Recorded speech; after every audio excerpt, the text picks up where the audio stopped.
listening to In Your Face Sports. Time to pick up some yards! Here at Cuesta College. That's it, don't be shy now. Produced by DHK Productions.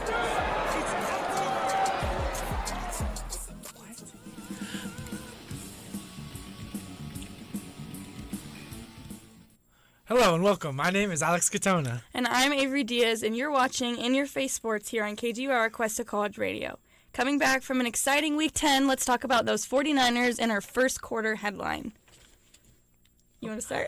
Oh, yes. The Jaguars fall in their own backyard to the deadly 49ers defense, resulting in a 34-3 blowout loss. Is Brock Purdy back, and are the Niners ready to run the gauntlet after ending their three-game losing streak? Well, to answer the first... No, wait. To just do a quick statement about the Niners game, I thought that was pretty predictable. I didn't think 34-3 was predictable, but I thought it was pretty predictable that they were going to win.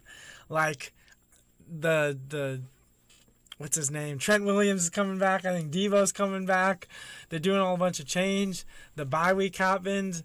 It was just like, if the Niners didn't win, this is like an intuitive way to say it. If the Niners didn't win, then they were just not the team that they are. But given the sense they're the team that they are and how good they are, they had to win. So that's why when I looked at the Steelers, that's when I looked at the Niners 3-game winning streak and the Jaguars 5-game winning streak. You mean losing streak? Wait, yeah. For the Niners? Yeah, Niners. I know what you meant. All right. I should be more used to saying Niners and losing, but it's right. But yeah, their losing streak and the Jaguars' winning streak, I still didn't think that. I thought that hurt the Jaguars and that helped the Niners because they have the underdog mentality. Even though the Niners are better, they still have like that. Okay, we've on a 3-game winning streak. We feel like the underdogs playing the Jaguars, even though we're better. What do you think about that? Well, the Jags were coming off of a bye week too, right? Yeah. So it's like, I mean, they both had that advantage to them for sure. You brought up how Debo and like Trent Williams is back, and then we also have our newest addition of Chase Young on the defense, which I thought obviously just made like the biggest difference in the world. We also had the defensive coordinator Wilkes on the sideline this game, where normally he's up in the booth. So I think that really reflected in the Niners defense as well, kind of seeing like their communication really flourish, and it's really improving as well. And also you could use saying like Chase Young is now on the Niners defense, so that obviously made like a huge impact as well. But there was a lot more, like I said, communication within like the defense side, and just a lot of really good chemistry too, now that we see Chase Young and Nick Bosa back on the field together, which I think is just super awesome and really, really just interesting to watch, and kind of just watch how they work so well together. And just, I think everyone on the team, the crowd, everyone is kind of just feeding off of that energy is now placed like on the defensive side. And then offense-wise, I mean, Purdy looked really good to me this game, and the thing that I hate the most too is just like all these freaking bandwagons for the Niners right now. It's like last week and the week before. Well, last week was a bye week, but the week before that, and it's just like you see them on this winning streak. Everyone's like the biggest fan of the Niners in the world, saying like they're unstoppable. They lose one game, now they're on this like 3 losing streak. It's like now the Niners suck. Like, now they're just a horrible team, like, and now they win again, and now everyone's like, oh, they're a contender for the Super Bowl again. It's like, do you think that statement still stands true, or?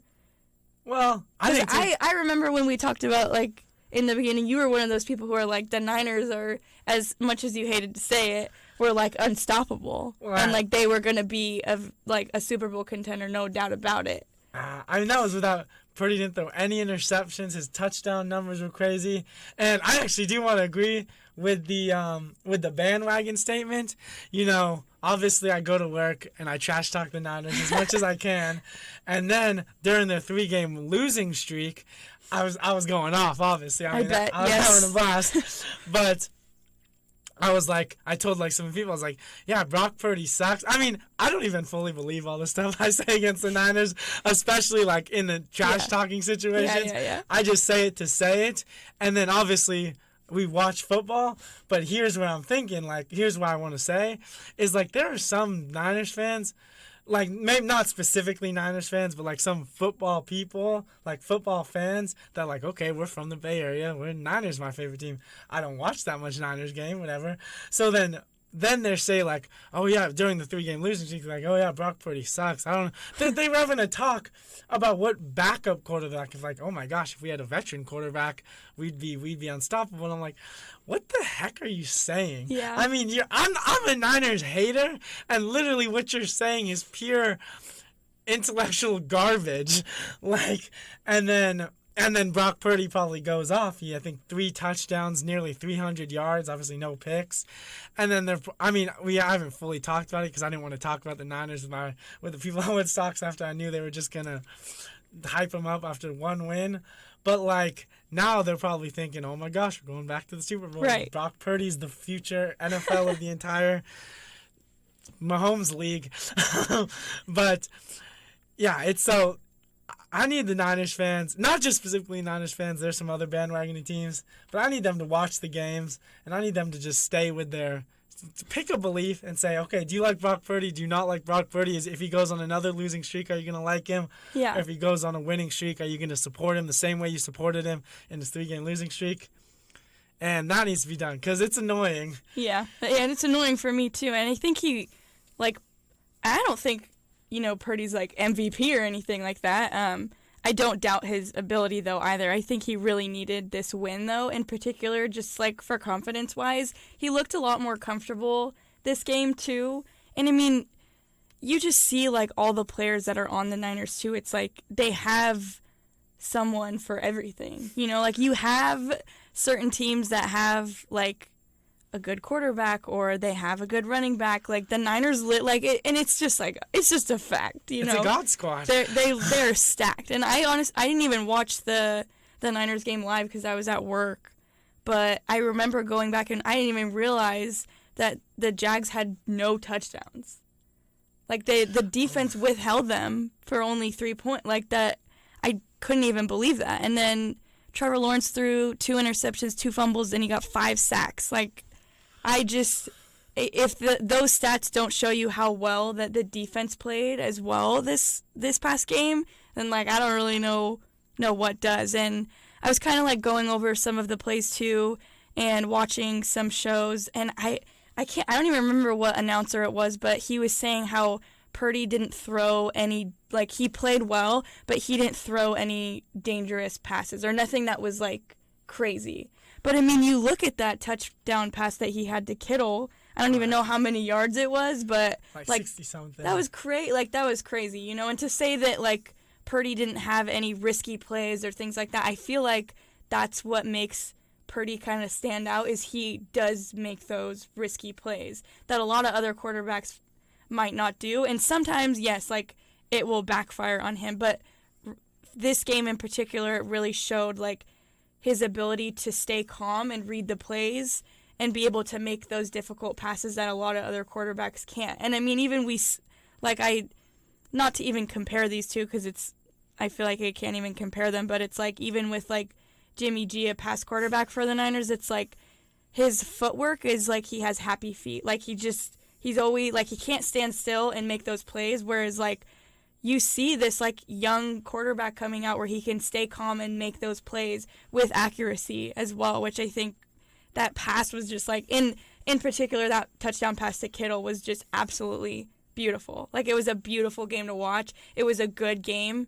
I honestly didn't think it was going to be a blowout, kind of like what you said. I had a feeling that they were going to win, and I know that they also were coming off of this bye week, and I said this in the beginning too of our show about like how well the Niners will do for the rest of the season, and the biggest thing that I stayed like kind of emphasize on was if they can stay healthy or not. And we know that with them is like they have a lot of good players, but you pull one of those players out and ruins the entire flow of the game, and that you can really see that with them. So if everyone on that team can stay healthy like we saw in this game in particular, then they're going to be like unbeatable. No doubt about it. It can be dangerous. I don't know about unbeatable. And right now, I just want to say, I think that the Brock Purdy, kind of, he obviously, like, his rookie year and that, he had it. He had the stuff. But I think he went through that 3-game losing streak. And I think he got a little questionable, like, with some stuff. So I think in the bye week, I think he, not maybe he, quarterback's coach, whatever, something involving him, worked on, said, like, okay, we're going to stay in this pocket. We're going to maybe throw safer plays just this one. I think him not throwing an interception this game and not throwing any risky, crazy plays. Like, obviously, you need to throw risky throws sometimes. I mean, Mahomes does it, and Mahomes is Mahomes. But I think it was huge that he had such a safe game. Because even if they would have beaten him, maybe an interception could have been like, did I really just come in here? I wanted to have a clean game and I threw an interception. I think it's huge that he didn't throw one, because it's like, okay, let's dominate this team and then let's just move on and let's just show them we're back. And them being back is part of them being back is Brock Purdy going Terminator mode. So he needed to go Terminator mode in this game. No interceptions, just clean throws. Yeah. And he, like clean throws is kind of a weird thing to say, because he did, like, that one play in his college. I think we already talked about it, where he was, like, parallel with the ground and he threw it. And it's like, well, that's not a clean throw, but it looks sick and it looks awesome, and that's what special quarterbacks do. So I think it was good that it was safe, and I think now he can move on and be like, okay, let's just get back to where we were before the 3-game losing streak and not have any remnants of those 3-game interceptions, losing streak, and all that. And then also, to answer your first question, or answer the unbeatable, to talk on that, I think we saw what we saw in the 3-game losing streak. We saw Burrow do what he did. And even with Chase Young, who an Ohio State reunion it's pretty deadly. I mean, not only is it an Ohio State reunion between Bosa and Chase Young. Yeah, Chase Young. Yeah. And they have that Jamar Chase, Joe Burrow chemistry, which is obviously a bad comparison, but also could be a good one. But, it's literally 2018 second overall pick and 2019 second overall pick, and they're dangerous. Yeah. And nobody wants to look to the left. I mean, I don't know if you look to the left, see Chase Young, look to the right, see Nick Bosa, or vice versa. I would be scared. I wouldn't even want. I would just walk off. I'd say I'm done. I'd give it to Mitch Trubisky. No, I'm kidding. The Steelers aren't scared of anybody, but yeah. And then of course they got the combined strip sack, and that's like, okay, that's what we're gonna see. So we're gonna see domination of quarterbacks for the future. But even with that domination, even with this healthy team, I still think they let their godly clout. I think they put a little Achilles heel in it, and not even, I think I've used this, not like a specific one, but they've shown, like maybe the secondaries, I mean, obviously they had a great game this one, yeah, but they're not Nick Bosa, Javon Hargrave, Chase Young, and then obviously the linebackers, best 2 linebacker duo. So I think when they have to play teams like the Eagles or Mahomes. Yeah, I'm kind of interested to see those games for sure. I think they play the Eagles in 3 weeks on the 2nd of December or something like that. So I'm pretty interested. I brought up to you earlier. They play the Buccaneers on Sunday and then the Seahawks the week after.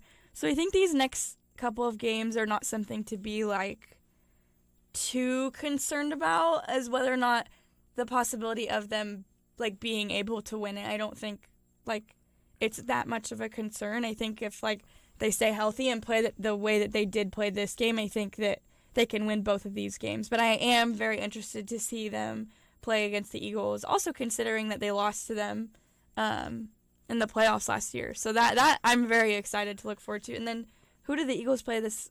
The Eagles play the Chiefs. The Chiefs, yeah. Yeah, we kind of talked about how excited we were about seeing that matchup. It'll be a great week for football, definitely, especially coming off this week because there was just so much that happened. And then also I just kind of wanted to bring up Christian McCaffrey. He broke he didn't break the record, but he was on track to break the record, and he didn't have any touchdowns this game, which I was surprised. I was actually pretty surprised, and I'm a little sad. I'm not gonna lie for him.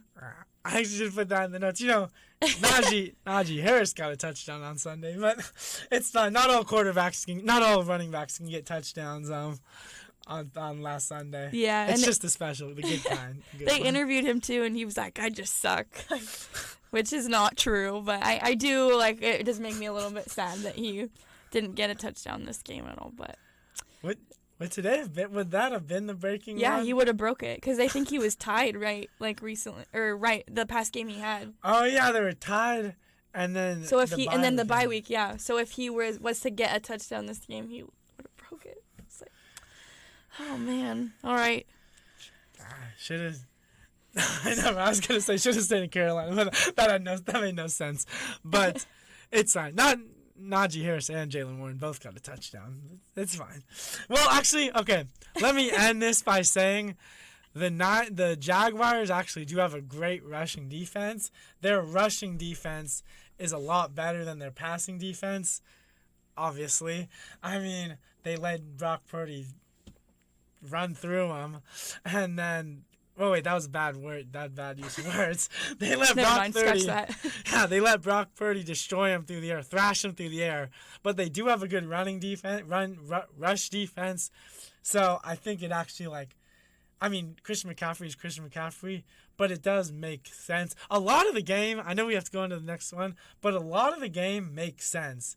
Like the Jaguars showed some stuff. They showed some stuff in the Steelers game, which was their last game before playing that. They showed some stuff that they're struggling this way against the Steelers. The Steelers aren't the Niners, which I'm not going to go too much into that statement, but the Steelers aren't the Niners, and the Jaguars are doing this poor stuff. They're throwing these interceptions. They're fumbling like this, and then they're going to go into a game against the Niners when the Niners are so hungry for a win. It's everything that happened, Trevor Lawrence getting destroyed, it made a lot of sense. And you're like, okay, well, of course, George Kittle went for... Not, of course, so confidently. But, I was just looking at the score. Nothing really on Sunday surprised me that bad. It was like, whoa, this team is so much better. This team is so much worse. I was just like, okay, yeah, this seems right. This seems like how the game should have gone. Ish, for the most part. Yeah. But... Yeah.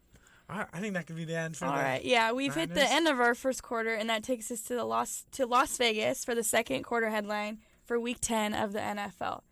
So the Jets lose to the Raiders in Vegas, 12-16. Raiders rookie quarterback Aiden O'Connell played his fourth game Sunday night with 16 out of the 27 passing completions for 153 yards, resulting in 1 touchdown and 1 interception.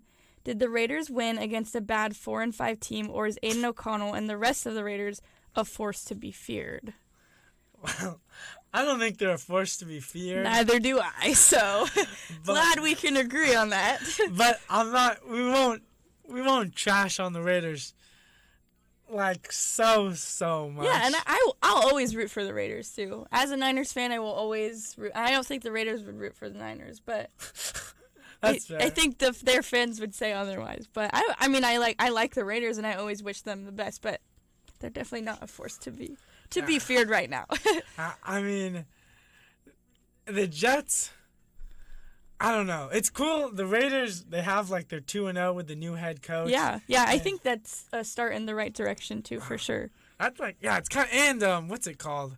2-0 with the head coach, the interim head coach, and Aiden O'Connell starting. So it's so it's kind of cool. It's just cool. So it's there's cool, and then there's force to be reckoned with, and they're kind of just cool. I mean, they beat the third string Giants quarterback. I mean, they destroyed him, but still, they beat that. Wait, yeah, I don't think Danny Dimes was playing. No, okay, Danny Dimes got hurt mid-game, so they beat the struggling Danny Dimes, and then he got hurt, and then they obviously just went off against the backup, and then they beat Zach Wilson. So none of it screams force to be reckoned with. Yeah. But it's like they're 5-5. They're ahead of the Chargers, and then the Chargers are good. So that's cool. But I kind of want to ask: is it the quarterbacks of the two teams why the Raiders won, or is it the teams that the Raiders? Is it the? Okay, wait. How do I explain? I'm like, I don't know what this question Yeah, sorry. is. I was kind of tripping on the question. No, you're good. Do you think the Raiders won because of Aiden O'Connell versus Zach Wilson, or because of the Raiders versus the Jets, team wise? Like, I don't know.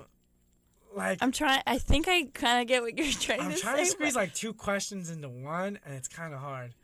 I feel like it was more team based. Oh yeah. For what I think personally, just because I brought this up to you, I texted you about this. How I think that the only reason, a win is a win. I will give it to the Raiders. You guys won, but also the Jets' offense is so bad that I think that's the reason as to why the Raiders were even able to like pull out a win from this.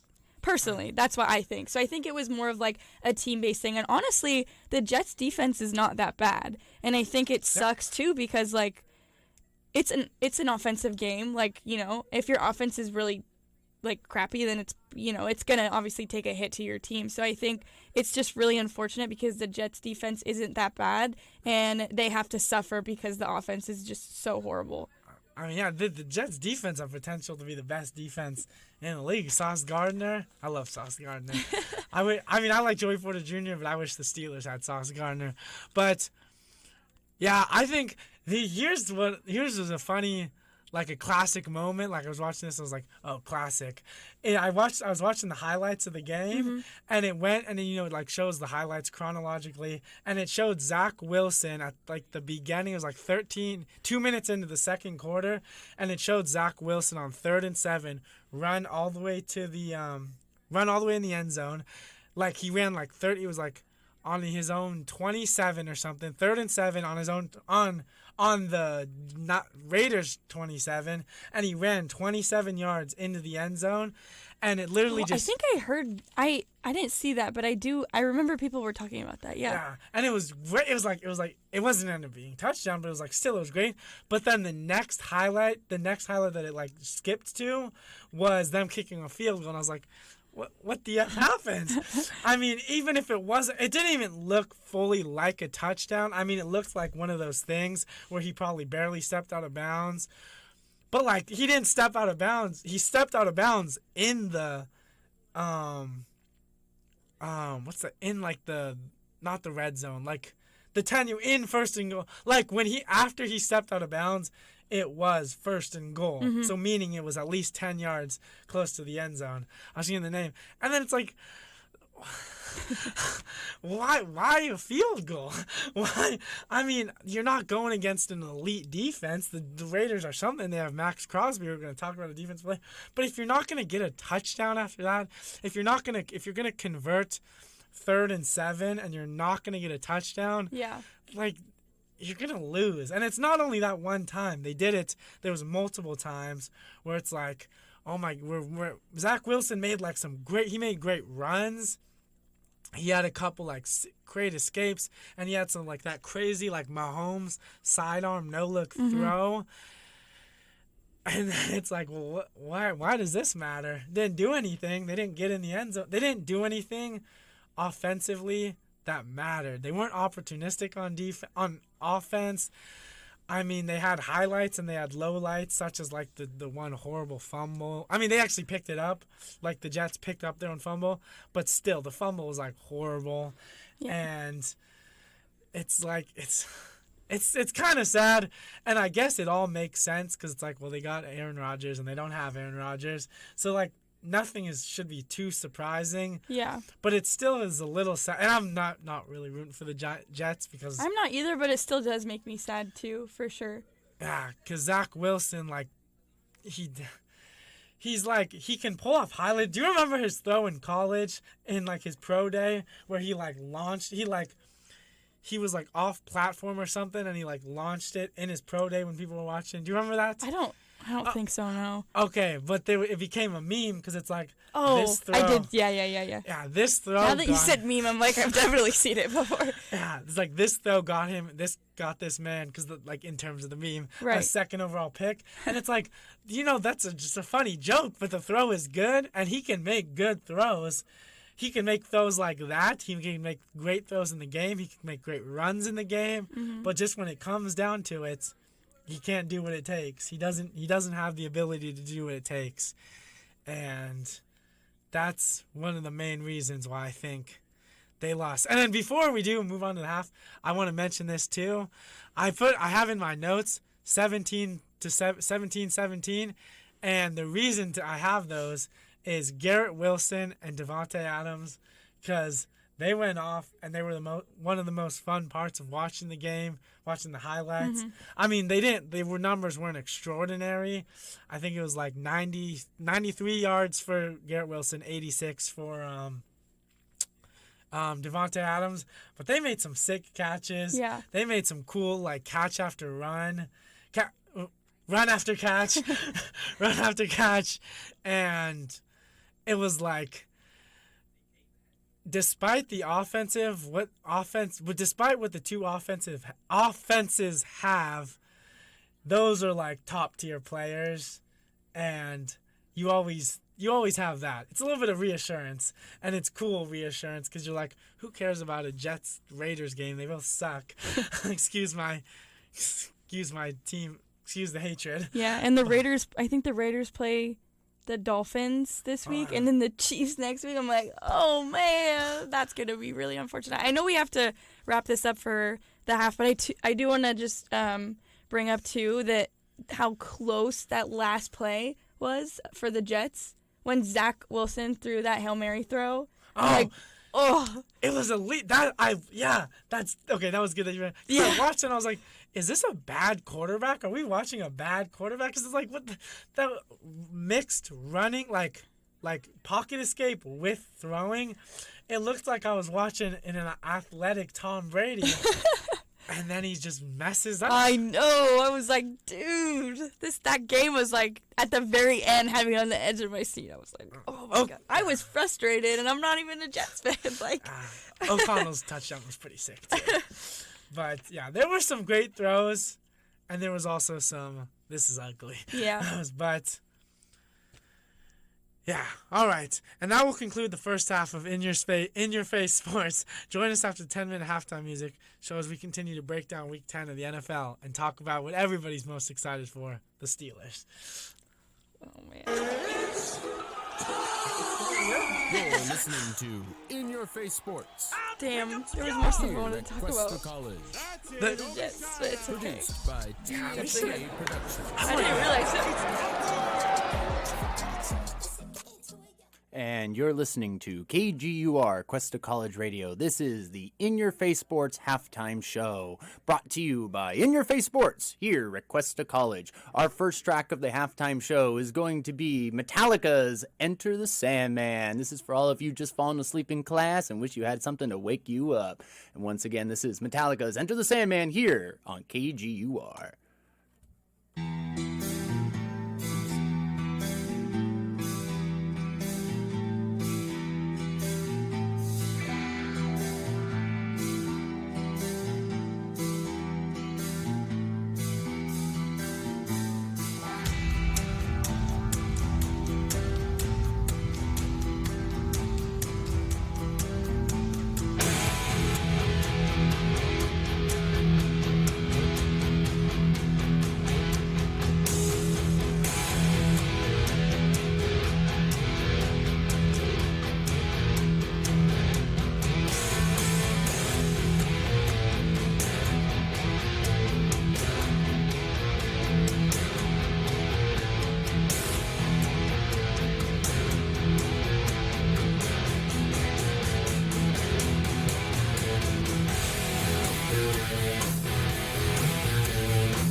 right, and that brings us back. This is DJ Johnny Hayes right here on KGUR, Cuesta College Radio. You're listening to the In Your Face Sports Halftime Remix. Coming up next is going to be one of my favorite bands of this semi-modern era. We're listening to the Black Keys with Wild Child for all you crazies out there just wishing you could sit back, relax, and watch some football. Once again, this is the Black Keys with Wild Child here on KGUR.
All right, and that will bring us to the end of the In Your Face Sports Halftime Remix, and that'll bring us back to our scheduled programming with Alex Katona and Avery Diaz here at KGUR Cuesta College, and that brings us back to In Your Face Sports right here on KGU.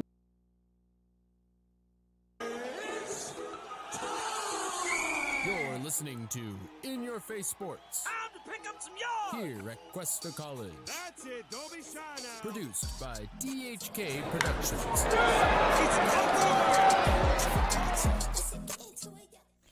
We are back from the KGR halftime music show, and on the third quarter headline, The Steelers win another close game, beating the Packers 19-23.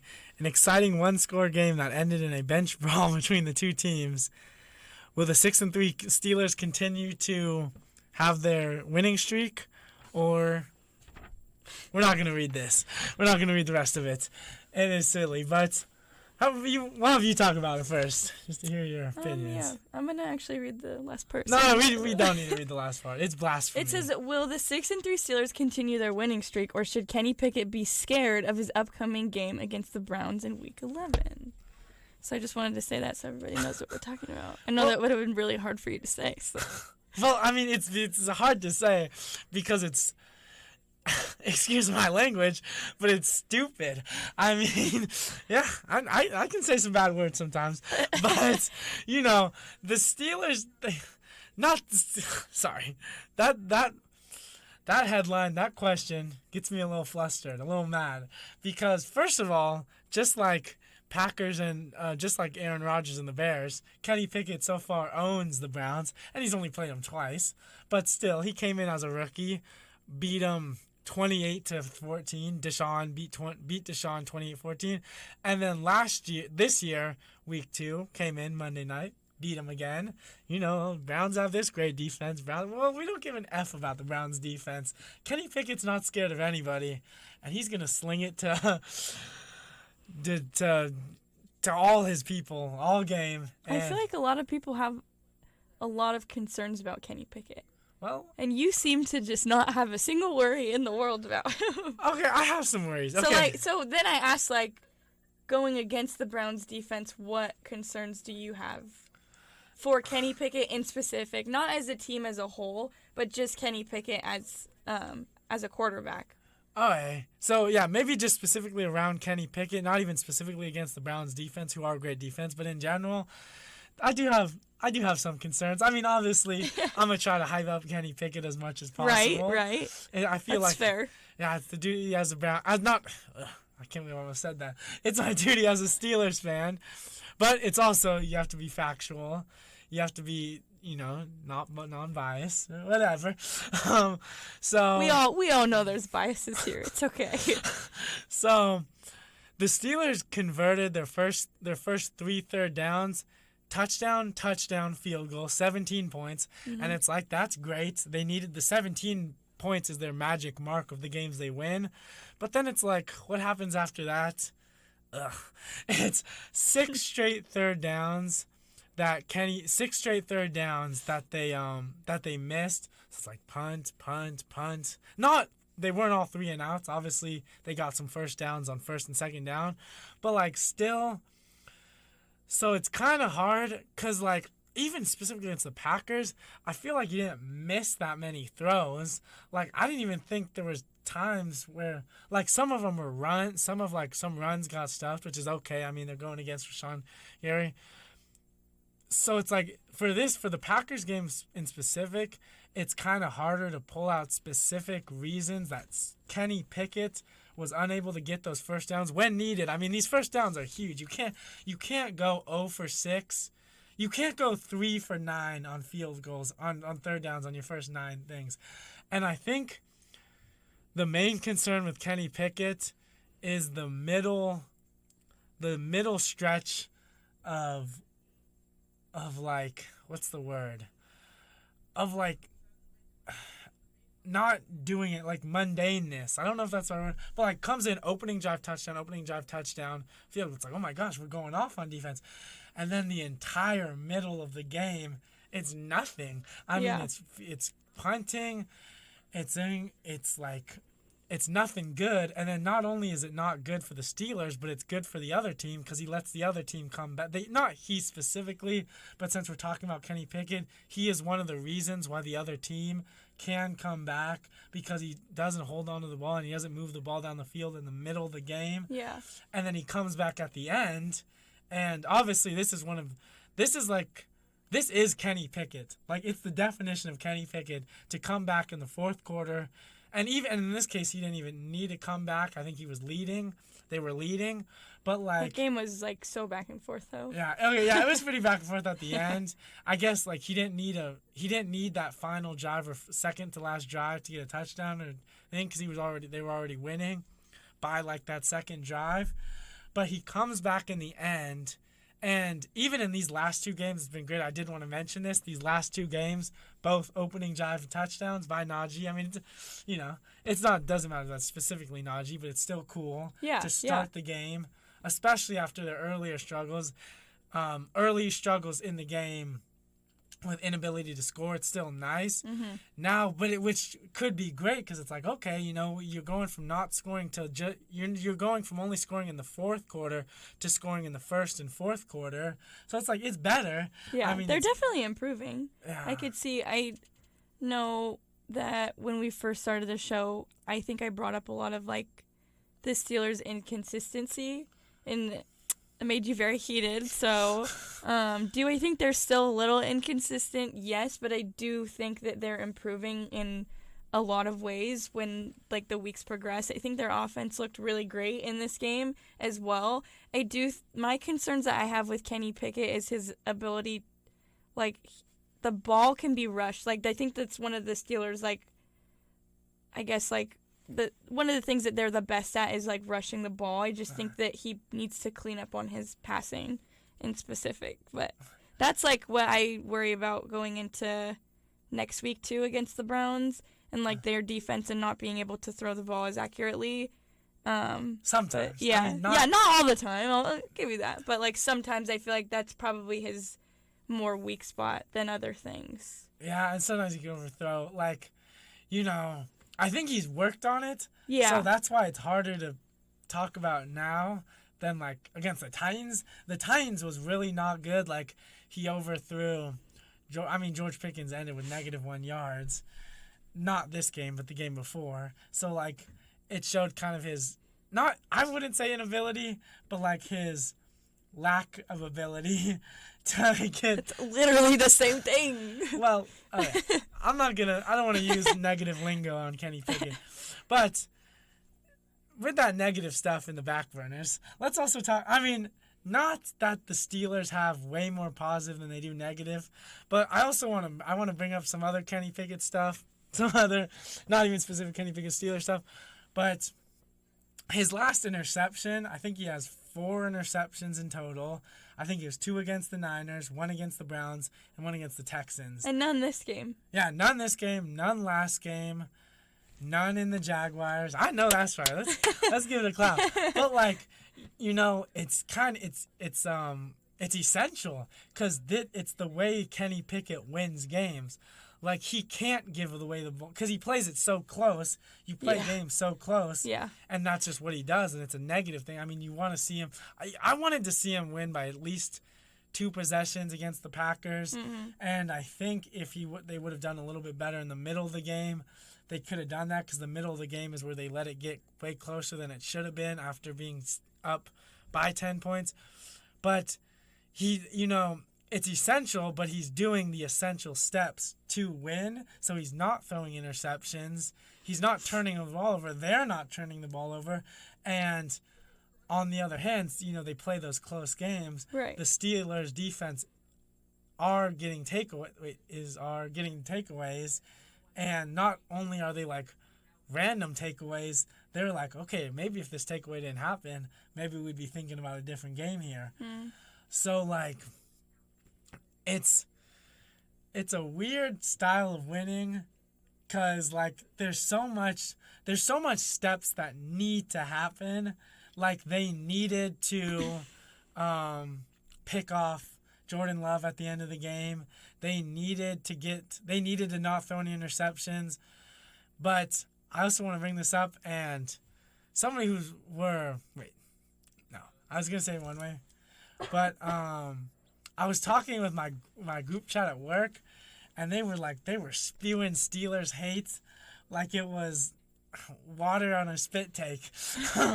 But the main word they used it once, but they emphasized it, is luck. And I just want to get this clear right now. Another little public statement, whatever, public service announcement, whatever. That's not the right word, but whatever. PSA, yeah. PSA. It's okay. We got you. It's not luck. It's not luck that Kenny Pickett marches down the field in the fourth quarter to get that touchdown. It's not luck that the Steelers get 200 plus rushing yards for the first time. It's not just luck that Jalen Warren's able to get these touchdowns or get these blocks or get like these. He had like one little run where he kind of like looked like as if he was going to get tackled and then like spurted out.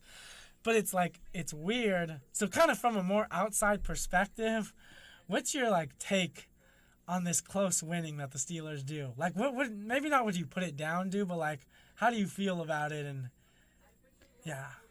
I don't think it's luck either. The only time I would say that it would be like a luck standpoint is like when the refs are involved. Yeah. But like that's where I would say like for a game, not either team. Not the Steelers in specific, but just like any team in general.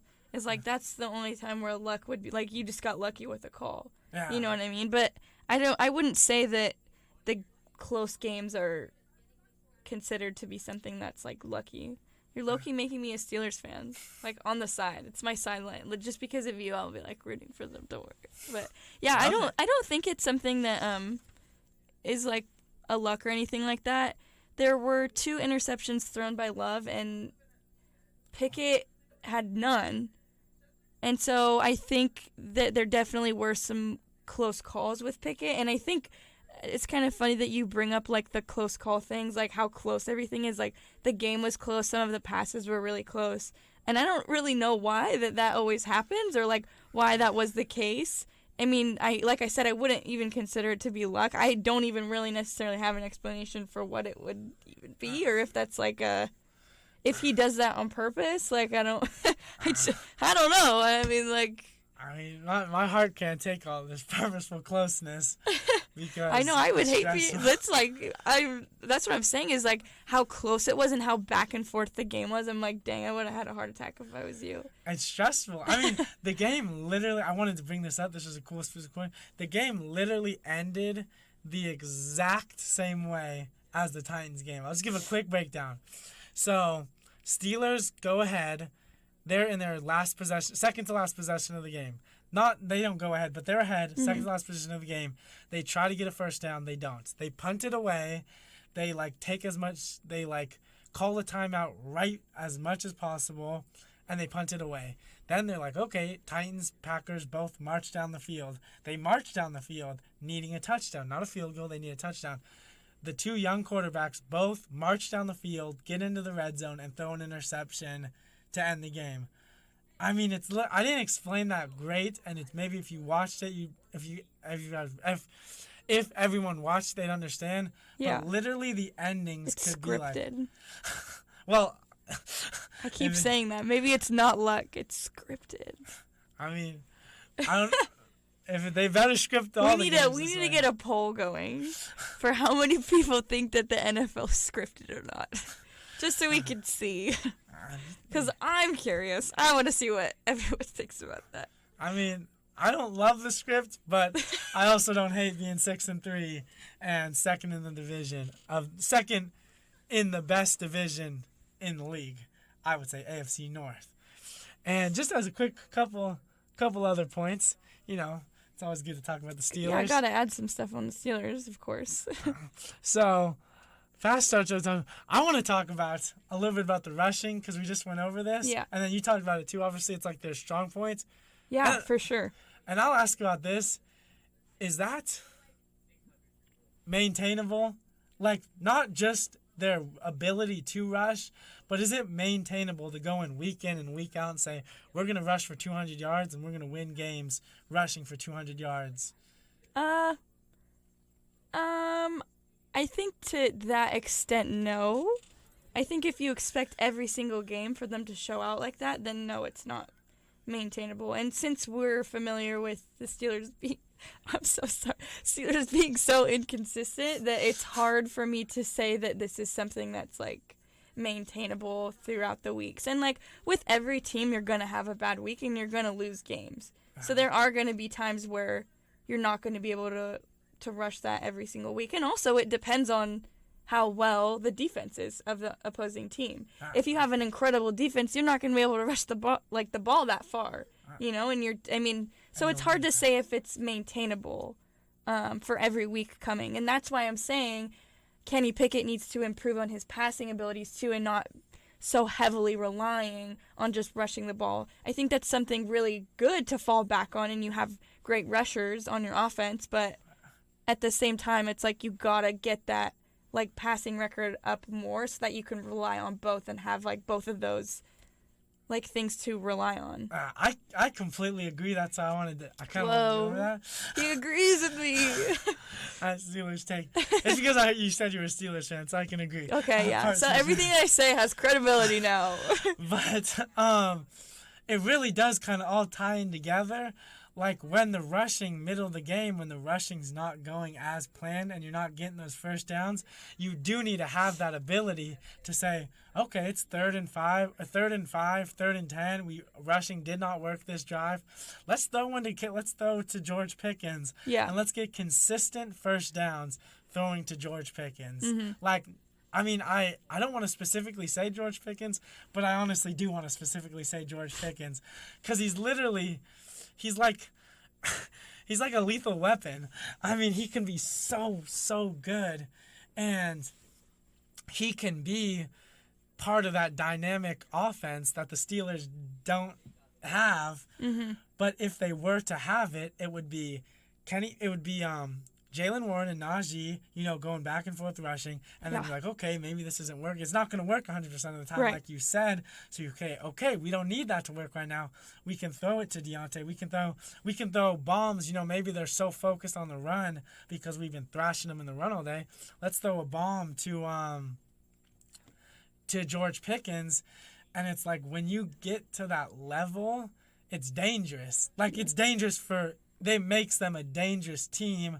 But it changes so much. Yeah. It changes them to where games would not be as close. I mean, against good teams, it's fair to have close games. Like against against the Ravens, against the Browns, it's okay for it to be close. Yeah. But if I want the Steelers to go where we want them to go, you can't be having close games against the 3-6 Packers and the 3-6. I think that's the record. Titans. I think you're right. And they wouldn't need to have those close games if they could go back and forth rushing and back and forth defense. Yeah. And a win is a win, like I said before too, but also when they're coming off of this game where they have so many yards for rushing, next week going in, the Browns are going to be prepared to stop the run. Yeah, stop the run. So you have to be, like I said, the Steelers have to be prepared to not rely so heavily if it's not working, Yeah, they have to be ready to throw it to George Pickens. I mean, George Pickens did have the catch of the year last year against the Browns, but that's neither the here nor there. But yeah, I completely agree. I think that's a good place to end on that discussion. But I'm excited for the Browns game, and next week AFC North is going to be very exciting. Yeah. All right. So that will be the end of the third quarter for the In Your Face Sports right here on KGR Cuesta College Radio. And now for our fourth quarter headline, the Lions barely beat the Chargers 41-38 with a last-minute 41-yard winning field goal. The Lions quarterback Jared Goff threw for 333 yards and 2 touchdowns. 156 yards on 8 receptions by wide receiver Brown. Are Justin Herbert's Chargers effectively out of the playoff race as the Lions push forward 7-2, leading the NFC North?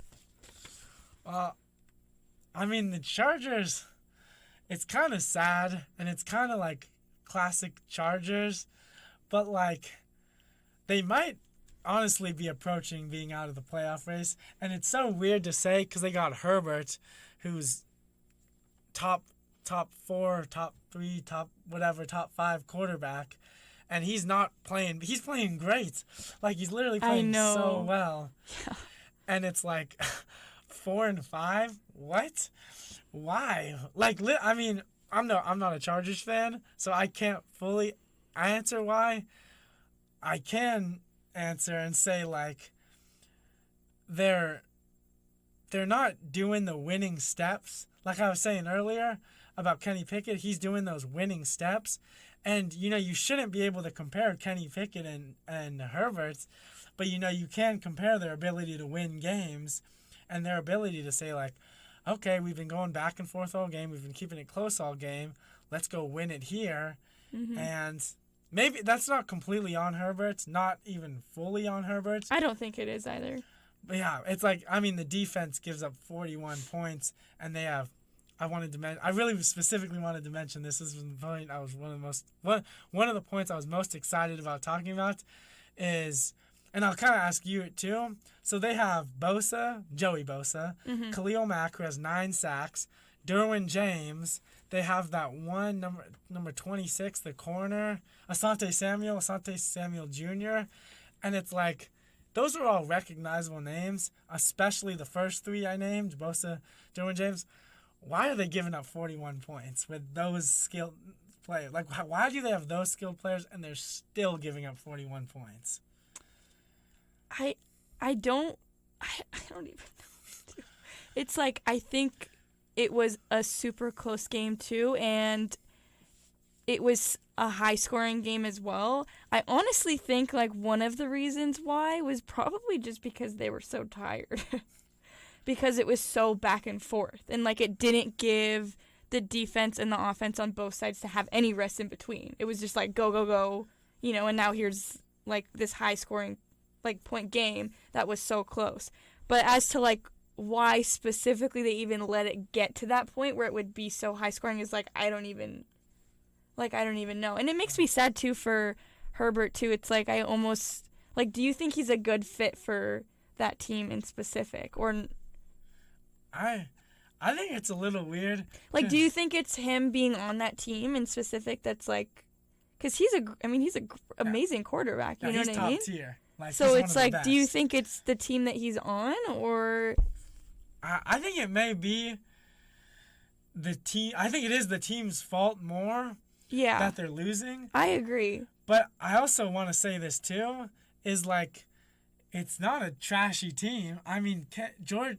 Sorry, I was thinking that I still had Steelers on the mind, but Herbert still has the ability to win. Yeah. I mean, he still has the skills to be like, okay, this is what has happened in the game, and not even just specific talking about the game that just happened, because it was so back and forth that those games happen, and you can it could be like, it's when the announcers always say, like, it normally ends with who had the ball last. Yeah. And that's kind of how I feel that one. But in other cases, they lost against the Titans week 2. They lost close one against the Dolphins week 1, and there was he didn't even have any turnovers. So it's like, sorry, it is a little difficult. I also don't watch the Chargers as much, but like, I don't either, but I do like him. So yeah, it's like, I like Herbert too. I had him in fantasy a couple years ago too.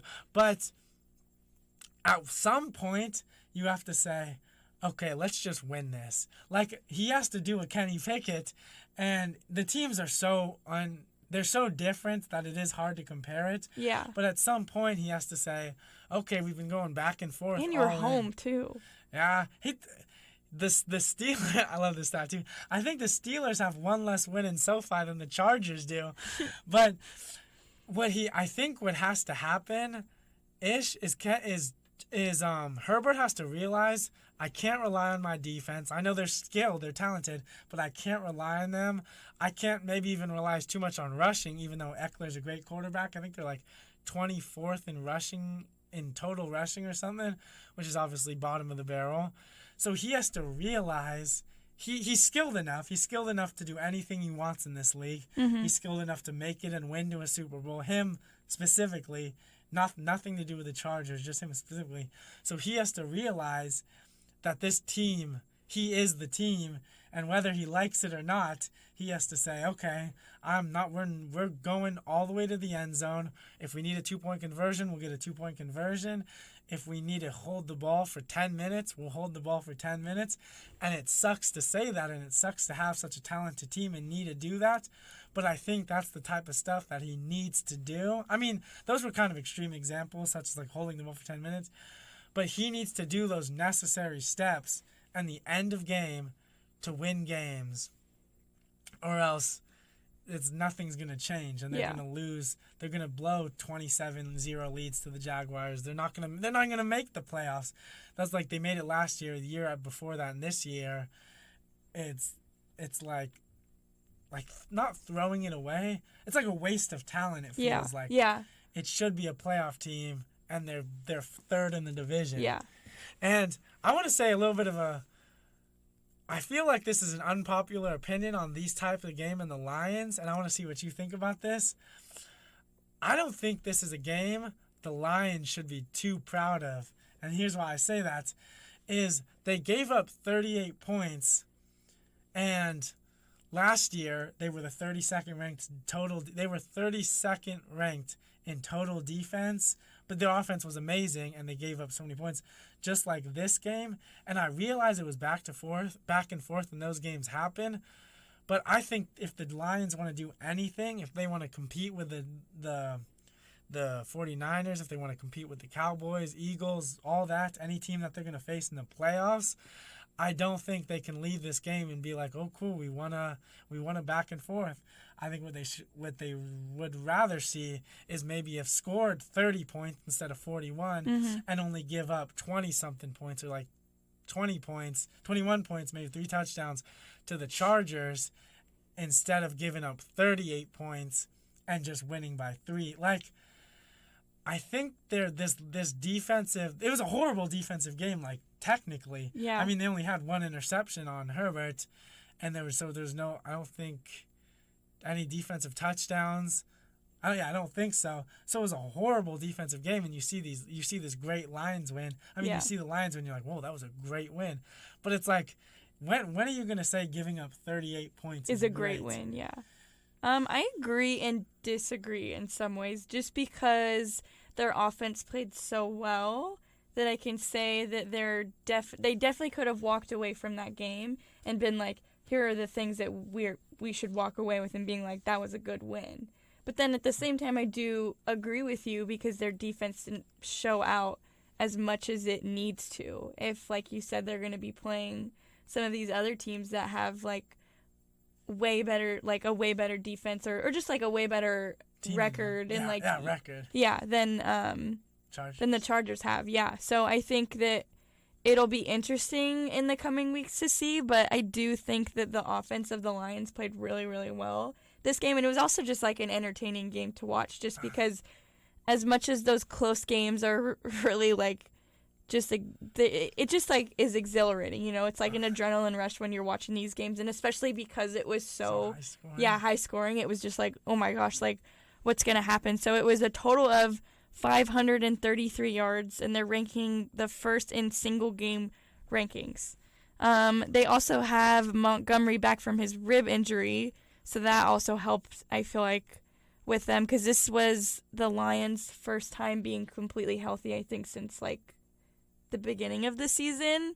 So that also was definitely beneficial. And then I also kind of wanted to bring up Dan, their coach. So they went for 4th down conversions 5 times in the game, and they got 4 of those. So that, I think his coaching ability, too, is really what's, like, helping the Lions right now, too, is just being like, we're going to go for it. Like, they have in their mind, like, the Lions are like, we're going to go for it, we're going to go for these points. And they knew also in this game, because it was so high scoring and so back and forth, that they needed to do those things. And I kind of, like, not to bring up the Steelers again, but, like, I feel like in that game in particular, when you have a game that's so close like that, it's like you kind of need to be in that position to be like, we're going to go for it, you know? Like, obviously you have to trust in, like, what your offense and what your offense has the ability to do. And it's cool to see that he has that trust in his, like, offense to be able to push through and get those points on the board for the Lions to pull out a win. Because that's exactly what they needed to be able to pull out a win from this game. That's a great point. Like, they're 7-2, and I think like that kind of hidden-ish stats. I mean, so many stats get like kind of lost a little bit. Yeah, because so much. Yeah. But like the coach, sorry, Dan Campbell, him like doing that and him having that. So it was literally instilled in week 1 too. I think they went for it on the first drive. It was like a fake punt or something in first game against the Chiefs in their first drive. I think they went for the fake punt, and then they ended up getting a touchdown. Mm-hmm. So it's like it's instilled in them all the way back in week 1, probably all the way back in training camp. And I think that is another great kind of maybe rebuttal against my point, because it's like, you know, they have this offense, and they have a great defense. This was a bad it was an easy game to pick on their defense, obviously. For sure. But like them having the confidence and that need to say like, okay, we got to get this, and if we don't get this, we're gonna lose. We can't rely on our defense, so we got to get this 4th and goal. It's just what we have to do. And the cool part is they did it. I mean, they only go 4 or 5 is like 4 or 5 on 4th down. You're just gonna assume when you hear that, you're gonna be like, okay, that team won. Yeah. Because it's like not only did they, I mean, so many 4th downs. It's cool. So it does, and it's actually kind of funny that they did that many 4th down conversions against the Chargers, and Staley's like kind of known for that. Mm-hmm. So it's like it's kind of a nice little like throw in the face or whatever. Yeah. I mean, not in a disrespectful way, but Well, we don't care about him, so yeah, it's fine. yeah, we don't care. Nobody likes the Chargers. Literally, nobody. They don't have that many fans. I know. That's like remember seeing this video too, where it was like half of the stadium was just like Lions fans. I'm like, where are your fans? Come on, people. When I went, okay, this is a quick little random point, but I'll throw it in. When I went to the Steelers-Rams game, which is not Chargers, but still LA and SoFi, Yeah. it was literally like, I think at least 60, little even more, 65 to 70% Steelers fans. So, Yeah. just a little another PSA. LA sucks. Yeah. Your Super Bowl's lucky, Chargers suck. But, yeah, that winning game, I don't know. I want to say I don't know how maintainable that like offense is, but I honestly think it is extremely maintainable. I mean, I think they can go into every game and say like, okay, if we need to go for it on fourth down, we'll go for it on fourth down, and not only will we go for it, but we'll get it, and using our offense, Yeah. we'll win the game. Yeah. And they, clean up defense. I mean, I think they're 7-2. I think they're 7-2. I'm pretty sure the Lions are 7-2. So like 7-2. I don't know. Great defense. Aiden Hutchinson, Cam Sutton, who is on the Steelers. He's the cornerback now of the Lions. All this, offense, top tier offense. Mm-hmm. And I think, they're good. They're Yeah. like they can do what they want to do in this league. I just think it's important that they don't let defense get away from. I mean, they know this though. Like, we're not saying anything that they. We're telling them though. Yeah. Yeah. We gotta let them know because I don't think they know. They got to bite some more kneecaps off. But as a quick little overtime, speaking of defense, I want to ask you, and we do have some stats here. Who do you think is the current defensive player? Who is your current defensive player of the year favorite? Well, you already know my answer. It's gonna be Nick Bosa. But I didn't really look at so much of like the stats of this. He kind of wanted to throw this in, but we looked up some of the favorites to win right now. Myles Garrett is on the top, then Micah Parsons and TJ Watt. And when we read over this, I told you that Micah Parsons was second favorite or in favor to win, and you said that there's no way that he would have been put over TJ Watt. And why do you think that is? Well, first of all, I think it's blasphemy. Because I also agree with you. It's like, Micah Parsons, I think he has 7.5 sacks, or 7. It's great. It's pretty close. The odds are pretty close, though, for this one. Yeah. Just throwing it up there. Yeah, but it's like, this is going to be more about TJ Watt. Obviously, I mean, Steelers. But, like, TJ Watt has better stats. I mean, he has 10.5 sacks. That's sole possession of second place. Myles Garrett and Danielle Hunter both have 11. He has 10.5. So second in sacks by half a sack. He has a touchdown, who I think Micah Parsons has too, and he has an interception. But I think you have to look past the stats. And this is nothing really actually against Micah Parsons, because I love Micah Parsons, and I hate the Cowboys, but I love Micah Parsons, is TJ Watt. I think this is almost pure experience-wise, is I think he's a little bit more clutch, and I think Micah Parsons actually will reach the clutch level. Like, I don't even want to talk about this, but I'm going to say this, and when TJ Watt retires, I'm going to be looking at Micah Parsons and say, okay, he's the best defensive player in the league right now. Over Myles Garrett? Yeah, I'm going to say so. When it gets to that, Myles Garrett's I'm going to say he's my favorite, right? Not my favorite, favorite. He's my favorite. He's the favorited player that I think is going to win Defensive Player of the Year. Not your favorite, though. Yeah, Let's get that right. Yeah. After he helmeted Mason Rudolph in the cranium. I'm kidding. That wasn't the main reason. But, yeah, we don't stand Myles Garrett, no matter how ripped or anything he is. Yeah. But, yeah, he's having a great season. TJ Watt, I think, is second, because TJ Watt has the experience to say, okay, I'm going to drop back this play. Not because I was maybe told to drop back, but I'm just going to drop back because I think he's going to throw, or because I can't reach it. And not only am I going to drop back, but I'm going to bat this down on third down, or I'm going to intercept this on third down, and I'm going to change the game. literally changed the game. I mean, he did it against the Rams. They would not have won that game if he didn't pick off Matthew Stafford in the first play from scrimmage of the second half. So I think his experience and his clutchness mixed with the stats. I mean, the stats, obviously, they're huge because, whoever led the league in sacks the last few years, or at least the last couple, won Defensive Player of the Year. So stats are obviously important. Yeah. But I think TJ Watt deserves to be second because he has the great stats and he's like, okay, I'm going to change this game and I'm going to do it consistently as can.